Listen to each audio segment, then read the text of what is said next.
Hey guys, what is up? It is me, Pagey, here once again with another video on The Flash Season 8, and this is going to be my review for episode 11 of this season, otherwise entitled Resurrection, and wow, they actually did it. I wasn't too sure if they were going to go down this route and exactly where it's going to go, in the next episode or two, or maybe three, but they did it. Those crazy, those crazy bitches, shall we say, they did it. But of course, we're not going to talk about it right here. I'm not going to spoil it. If you have not watched the episode, go away. What are you doing? Go away. Just go away and come back to this video later on because we got a lot to talk about.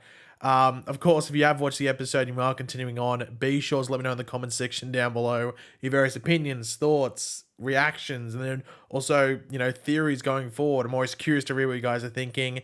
Just let me know, out of 10, how was that ending? Because I've seen people say that's the best ending an episode's had. I think that might be a bit of a stretch, but at the same time, I'm not a good judge of that because I can't really remember most of them in regards to like an episode by episode basis. But that was a great ending, which we'll talk about obviously. But yeah, let me know your thoughts down there. And of course, if you're going to enjoy the video, you enjoyed the episode, want to show support, why not drop a like on the video to do all that. So last episode, or pretty much previous to this episode, we've had the Black Flame terrorizing Central City, killing people. We haven't really had too many connections as to why certain people are being killed. But at the end of last episode, the Black Flame appears to Caitlin in her, apartment after really, sort of being like lured in or attracted to Frost throughout the episode. And that sort of it gets explained in this episode as well. But, getting attracted to Frost seems to be the target. But Caitlin, is approached by the Black Flame and starts to speak to her as Ronnie. It's Ronnie communicating to her, saying stuff from the past that only her and Ronnie would know. Weird stuff, and that's where we cut to black. But this episode, I think, was clearly the best episode in this graphic novel, this, Black Flame story arc, and we still got, I think, 2 or 3 episodes to go within it, so who knows what craziness is going to happen in those episodes, especially based off the ending of this one. But yeah, I think this episode was full of emotion, especially just callbacks and, sort of explaining, well, not explaining, but giving us like an insight into certain things, especially to the actions of, specifically Caitlin in this episode. But let's just jump into the actual breakdown and discussion of the episode because we got stuff, we got a lot of stuff to talk about. So we start off with a flashback to 2012. So this is like, I guess, around 2 years before we really start with the show, where we get to see the first meeting between Caitlin and Ronnie when he comes to Caitlin in order for her to like tend to a wound that he has gotten while working and, just working on the pipeline. This was a cute scene, getting to see their first interaction, everything like that. And we had a bunch of these flashbacks in the episode, which just showed like the development of Caitlin and Ronnie's relationship, which we, of course, the audience didn't get to see because, of course, it happened before the events of season 1. And these just, as I said earlier, added onto the emotions in this episode and just gave us like an insight into Caitlin's thinking and why she's going about certain things as hard as she is. Because, if we didn't get these flashbacks, I don't think we could understand the relationship between Caitlin and Ronnie and their tie because we'd only seen some of that in season 1. And even then it was like after the whole firestorm thing and it like moved really quickly. Like I wouldn't say Caitlin and Ronnie's relationship was a really main part of season 1. It was just a part. So getting to see these flashbacks, I think, added on to a lot of the stuff within this episode, as well as even some of the stuff that we saw back in season 1. But we do get to cut back to the present day with Caitlin and the Black Flame via Ronnie's voice, asking Caitlin to save him, to like merge back together. But Caitlin has no clue what she needs to do specifically and what exactly Ronnie via the Black Flame is saying. She's confused, but she believes that it's Ronnie. She like wholeheartedly believes that Ronnie is like within there. Now, we do cut to Coast City a couple of times in this episode, and I'll just, interject it when we're, throughout this discussion, because it sort of leads to something at the end. But we cut to Coast City, like, after the end of last episode, obviously, where Iris sent Tinya Wiseau's mother somewhere, whether she died or just sent her through time, whatever it might be, where Iris is just continuing to suffer from head pains and starting to lose it. And Sue tries to ring Barry, but her phone disappears. So there's a lot of crazy stuff going on with Iris specifically, but we'll come back to that later in the video. Now, Joe and Cecile are able to actually conjure up 3 more possible victims of the Black Flame. We'd heard in, I think it was last episode, that they're going to sort of like cross-reference some of the stuff. I think Barry also mentioned this, like cross-reference some of the evidence that they have with what the CCPD has, and they come up with 3 more possible victims that involve the Black Flame, who all had like deaths in the family recently, or ones that would linger on them to this day. So grief would be a part of their lives. Now, of course, Barry and Team Flash are still trying to, to connect the dots themselves with no real luck, but Caitlin arrives in Star Labs, and of course, she's been absent while all this has been going on for the most part, and hasn't really, been involved in the evidence part of everything. Frost has, but not Caitlin. So this is the first time she's really seeing this evidence board, and she recognizes everyone on the victims list. They are all connected to Caitlin in some way, from her yoga instructor to people she met at I think it was a biomed conference, I think she said, and the people from the bar who were working there when she was there, presumably, I think, when Frost and her had that double date with Marcus and Chilblain. And this is when Caitlin says that she believes that the Black Flame is Ronnie. Now, Barry wants to make sure that Caitlin isn't just going through like what Chester went through a couple of episodes ago, which you can completely understand. And Caitlin actually backs it up with some evidence or receipts, I don't know every way you want to put it, where she reveals the cold fusion signature is somewhat connected to the singularity, as well as the grief feeding as well, it affecting the brain and certain things. All this scientific stuff that I'm not going to repeat because I'm not scientific. However, the quantum splicer, obviously attached to Firestorm, is seen to be the tool to save Ronnie if he is the Black Flame, along with tech from Eva McCulloch, so that, tying back to some other previous scientific stuff on the show. Now, as I said, Barry is sort of like questioning, but he's also like concerned that Caitlin is running off emotions for the most part, rather than any sort of logic, and ignoring some of the warning signs.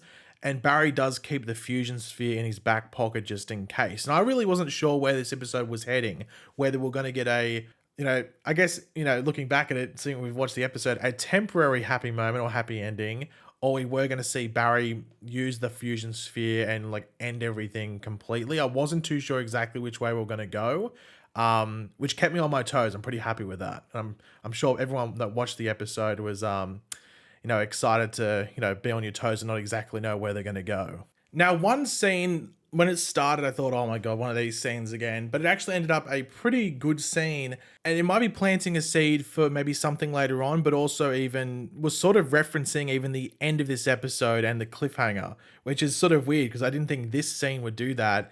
And that's when we had Chester streaming his work on the quantum splicer. We've seen him do this before. He just streams when he's doing some tech stuff.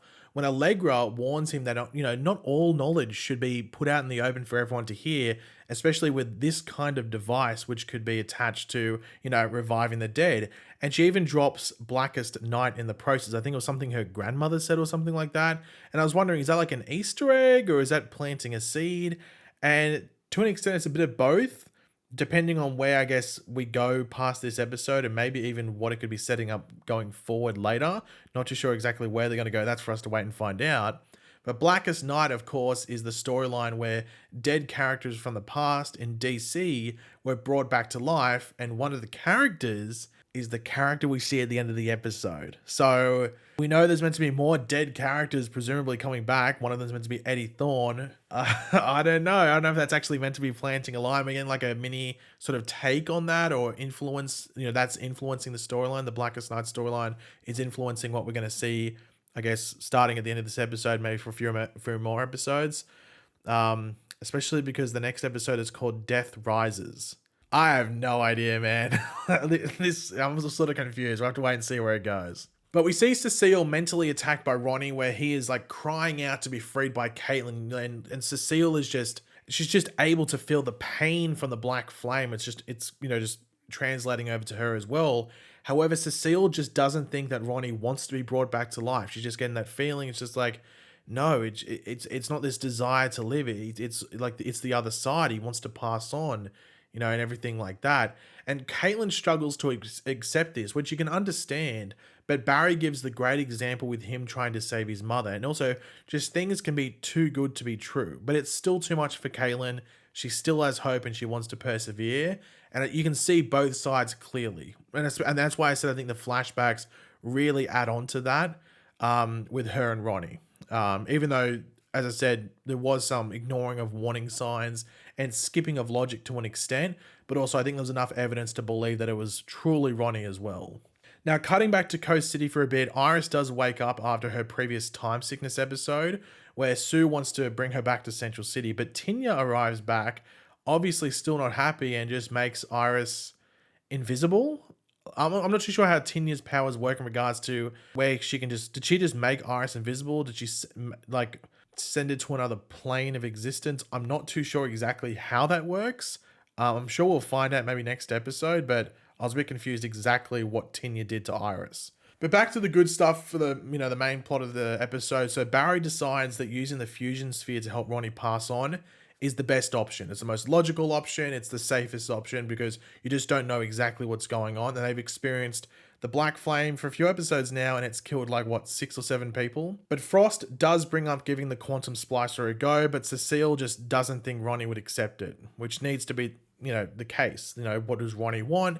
And Cecile, in the eyes of Barry, has had the best communication. However, Frost goes against that and gives the Quantum Splicer to Caitlin to try and help Ronnie, because it's important to remember, Caitlin and Frost are separate entities now, but for 6 or 7 seasons, they were, Frost was in Caitlin's subconscious. She still felt everything that Caitlin was feeling, especially the high feelings of emotion, whether it was happiness or sadness or whatever. So she felt a lot of those raw emotions that Caitlin had towards Ronnie, whether it was love when they first interacted, or whether it was the sorrow when Ronnie did pass on and he did die.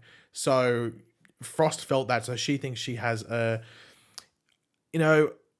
connection that needs to be reciprocated with Caitlin as well in regards to this whole Ronnie thing. And Caitlin is able to actually piece together what Ronnie was saying to one of the flashbacks we see, which is the woods, where Ronnie and I guess also Caitlin proposed to each other in one of the flashbacks.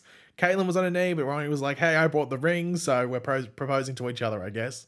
But the Black Flame does show up erupting from the fire pit that a group of campers were sitting around, which is a really cool scene. It was in the trailer, but it was even cool in the episode. But Barry does arrive to use the fusion sphere on him. It works. Ronnie's in there. It's all, or the Black Flame is in there. It's all contained. I was like, oh, that's what's happening. However, Frost and Caitlin arrive in a burst of ice and unleash the Black Flame again by destroying the fusion sphere. And Barry's, of course, very angry about this, but also very worried. But Caitlin approaches the Black Flame, looking back on her and Ronnie's past, with the Black Flame actually going on to take a humanoid shape, allowing Caitlin to put the quantum splicer onto it, which brings Ronnie back, which Barry can't believe. Now, Ronnie does pass out due to the whole process, so he needs to recover and everything like that, with Chester confirming there's no weird Black Flame readings around the city or even the external parts of the city anymore, so all must be solved, right? Well, Cecile is still confused at how wrong she was with her readings and how they haven't really been wrong in the past, so why was that the case now? And I was wondering, is that meant to be setting up something for next episode, even though it happens this episode? But quickly, with something with Barry tries to ring Iris. This is one of the cliffhangers for the episode. Sort of a cliffhanger, sort of just ending off the Coast City stuff. But Barry tries to ring Iris and gets no answer. Just like, oh, okay, well, not answering, that's a bit weird. But there's a knock at the door, and it's Sue, with some not so good news. That obviously being that Iris is missing, that she has disappeared. And Barry is silent, he's frozen, can't believe it. And it sort of gives like a juxtaposition or a bit of like a parallel to what's going on with this episode, where Caitlin's gone through this whole process to bring her loved one back from, thought, that he was gone and everything like that. And all of a sudden he's back. And then with Barry and Iris. And now Iris has suddenly disappeared, not knowing where she's been. And also, more importantly, not knowing how to get her back. So you're seeing a bit of a parallel and opposite land going on there. So I'm curious to see where that happens. We know that Iris is gone for like 4 episodes, but I don't think that's meant to start till episode 14 or 15 or something. So she must come back either maybe end of next episode, or Barry on the side is trying to solve what's going on there, or maybe Sue's doing it, or it's maybe up to like Chester to try and figure out. I'm not too sure, but I'm pretty sure Iris doesn't go away for that 4 episode stint until episode 15, I think it is. I think it's 15 through to 18 she's not there. So yeah, not too sure what's going on there. But the end scene, you knew it was going to be weird because it just started off very ominous. But the end scene has Caitlin going to check on Ronnie because, get his readings and everything like that. But the bed that he's in, it's empty. And the lights start to go out in Star Labs, but they're going out in a certain path where you follow the dark lights, or you follow the areas of Star Labs that have the lights blown out. And it's creating a path of sorts for Caitlin to follow, with Caitlin finding Ronnie in that like chill hub area with like the coffee machine where they just chill out, that area of Star Labs. And I was like, oh my God, what's going on here? And that's when we learned that it isn't Ronnie. It was all a fake thing to put this thing whole with the quantum splicer, and it's not Ronnie, it's not Firestorm, it's Deathstorm. And we get comic accurate Deathstorm take shape. This sort of blew my mind because I wasn't expecting it leading into it. When he started to talk and he said that like, he was death and everything like that, I was like, is this going to actually be Deathstorm? And I was like, is he just going to be like a blue flame? And that's what happened. He went all blue and I was like, oh, okay. But then he actually took the shape of Deathstorm, and it's comic accurate Deathstorm. Blackest Night was mentioned earlier in the thing. Deathstorm's a part of Blackest Night. Wow. That got me, and I can't wait to see where this leads. But yeah, like this episode was easily the best episode of the graphic novel so far. I don't like giving ratings too much, but man, like I enjoyed the hell out of it. There was no down bits. The Chester Allegra scene, as I said, going into it, I was like, oh, another Chester and Allegra scene. But it was a scene that was good, that also set this up, potential, like put a little reference for this, but also maybe set something up for another episode where someone that was watching might have got something in regards to the quantum splicer. Who knows what, who's watching Chester's streams. It could be Earbud Thawne on his, I know, he wouldn't have an iPhone. Earbud Thawne would be an Android user for sure. He'd be watching on his Android.